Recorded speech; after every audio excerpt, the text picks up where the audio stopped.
Well, great. Yeah. Hi, everybody. I'm Jim Basney, and in a moment, you're going to see my slides, and we're going to talk about the token transition that James gave a great introduction to that he's been testing with the Psi tokens, and so I'll give some more details about that. Great. Thanks.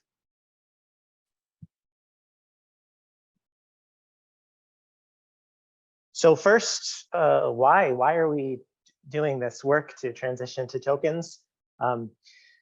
We had the deprecation of the grid security infrastructure and proxy certificates, so we needed to do something. And so it gave us an opportunity to improve our authorization model. And so we wanted to do that without just simply re-implementing GSI with a new technology. We can take this opportunity to improve the security of our distributed system, including least privilege capabilities in the system, so that if an attacker gets a credential, the impact of that compromise is reduced. We can improve the usability and interoperability by building on current technology like JSON Web Tokens and OAuth, and coordinating across projects so that we're making this migration together, we're learning the lessons together, and we're doing it in a way that's interoperable, so our computing can move between the infrastructures.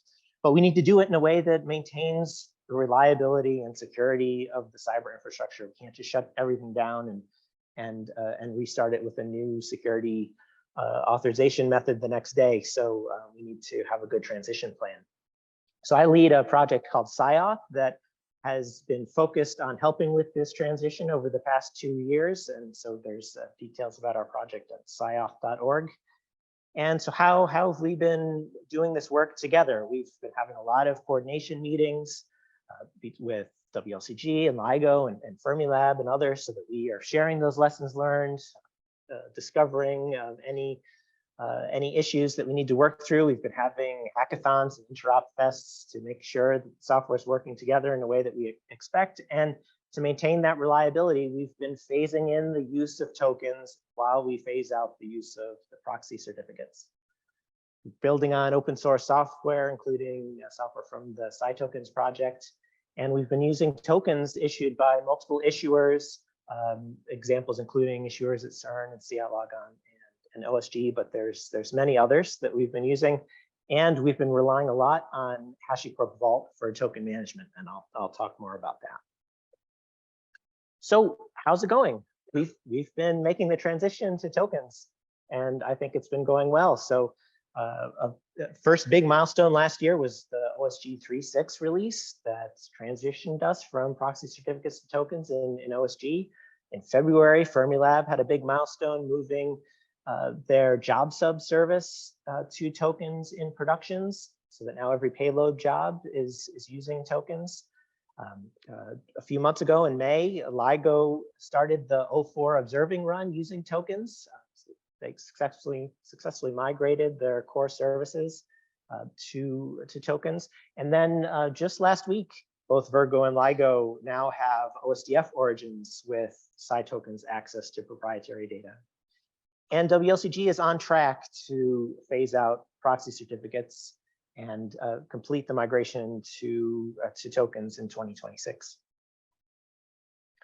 So what have we learned so far? I'll give some of the lessons that I've learned, and then maybe you all have some lessons of your own that you'll share. During this transition, I've been thinking a lot about the balance between security and reliability and scalability. So thanks to the standard protocols and systems we're building on, we can have short-lived tokens, so that if an attacker steals a token, hopefully by the time the attacker tries to use it, it's expired, because token refresh is built into the OAuth protocol. But that means that we want the tokens to be expired before the attacker uses them, but we don't want them expired in the middle of our jobs. And so we need a reliable infrastructure to refresh those tokens at the right periodicity and get those tokens out where they're needed in the infrastructure. So while we're doing those refreshes We need to understand what sort of failures occur. So for example, if you're doing a refresh and you get a new refresh token, but you fail to save that refresh token to disk because maybe there's a disk failure or there's some network failure in the middle, you want to be able to use an old refresh token to sort of restart the chain of tokens. And so you need a grace period in the token issuer where some tokens that the previous token or the two previous tokens are still usable for restarting that refresh chain. And you need the software to be able to handle when those new refresh tokens are issued as part of the refresh process so that you can keep that chain going. I think we've also learned a lot about setting good timeouts and retry intervals for our libraries, including the SciTokens library. I know we've had some updates to the SciTokens library, improving how we handle failures so that if there's an issue with if there's a problem with the issuer, timeouts at the CE don't start blocking jobs as they're coming to the CE, don't start backing up retries, but that we're gracefully handling the errors until the system can gracefully recover. I think we've learned a lot about how to manage our authorization policies between the token issuers and the places where the tokens are being used. And so now we're using revision control so that when we make a change to the policy, we can implement that policy in our test infrastructure, make sure it's working successfully, and then push that out into production in a well-timed process. We rely on LDAP to also manage dynamic permissions, so people get the access on demand when they need it. We've implemented policies that are parameterized, like access to personal directories that are based on the user ID, and other more dynamic policies like that. And also we've implemented policies for robot access or unattended access to data. We call those robots, so that we authorize people to act on behalf of the robot, and then the robot itself has an authorization policy associated with it. And so that can be authorized by a group that's given in the example here. So this is an example of the IGWIN authorization policy file that's managed in revision control that then the CI login issuer consumes to implement that policy.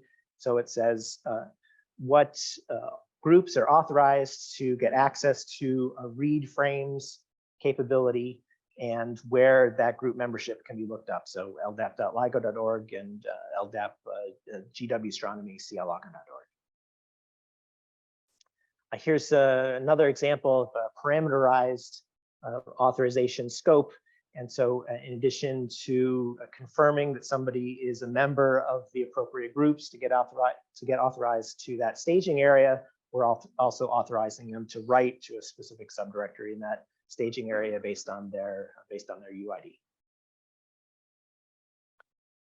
So in addition to those experiences around setting the policies, I'd say another lesson learned for me is the continued importance of supporting command line interfaces.